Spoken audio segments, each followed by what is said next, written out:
دي مدينة إيمولا، إيطاليا. المدينة دي متصورة بالقمر الصناعي سنة 2023، ودي نفس المدينة بس سنة 1502، مرسومة على إيد ليوناردو دافنشي من وهو على الأرض. وهنا السؤال، إزاي؟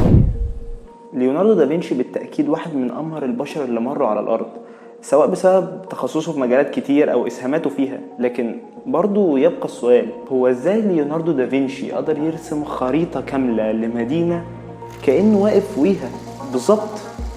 مش قصدي أقول إن هي متعملتش كده خالص. الإغريق زمان كانوا بيخططوا مدنهم قبل ما يعملوها، كانوا بيخططوا مدنهم على شكل رقعة الشطرنج، لكن دي بتبقى مخططات مبدئية بتتأسس على أساسها المدينة، مش بتكون المدينة موجودة بالفعل وبعد كده بيرسموا لها خريطة.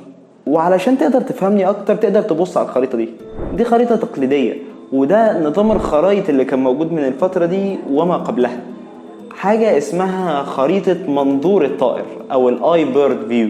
بيطلع الفنان ويقف على تلة أو جبل بالقرب من المدينة ويقوم راسم المدينة زي ما هو شايفها بالظبط، أنهارها ببحرها بتفاصيلها بناسها، حتى في بعض الأحيان بخيالاتها اللي مش بتبقى موجودة غير تقريبا في دماغه.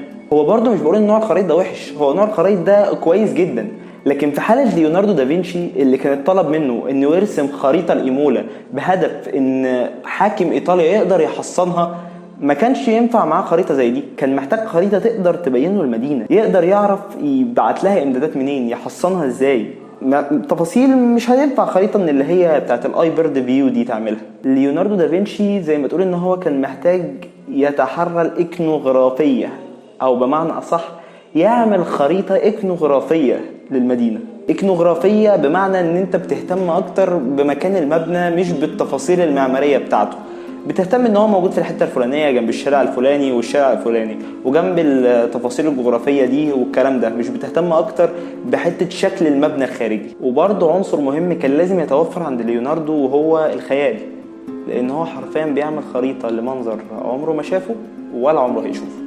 ليوناردو استخدم ادوات كتيره للقياس بحيث ان هو يقدر يقيس الشوارع وزواياها وانحناءاتها، بحيث ان هو يقدر يطلع المدينة بشكلها الحالي. وعلى الاساسات دي ليوناردو قدر يرسم خريطة بالدقة العالية اللي هي فيها النهاردة دي، من قبل حتى ما يعرف ان ممكن حد يجي بعد كده ويراجع ويتأكد ان شغله كان صح.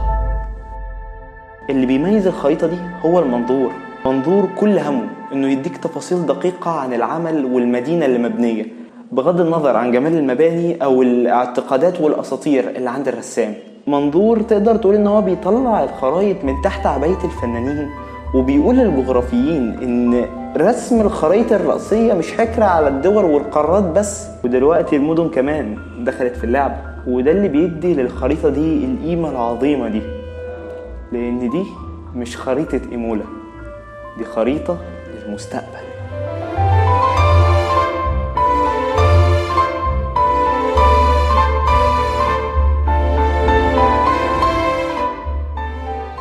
بالمناسبة دي كانت واحدة من أعمال عبد الرحمن يسري الأصلية. تقدروا تتابعوا الأعمال كلها على صفحتي على فيسبوك وانستجرام وتيك توك ويوتيوب.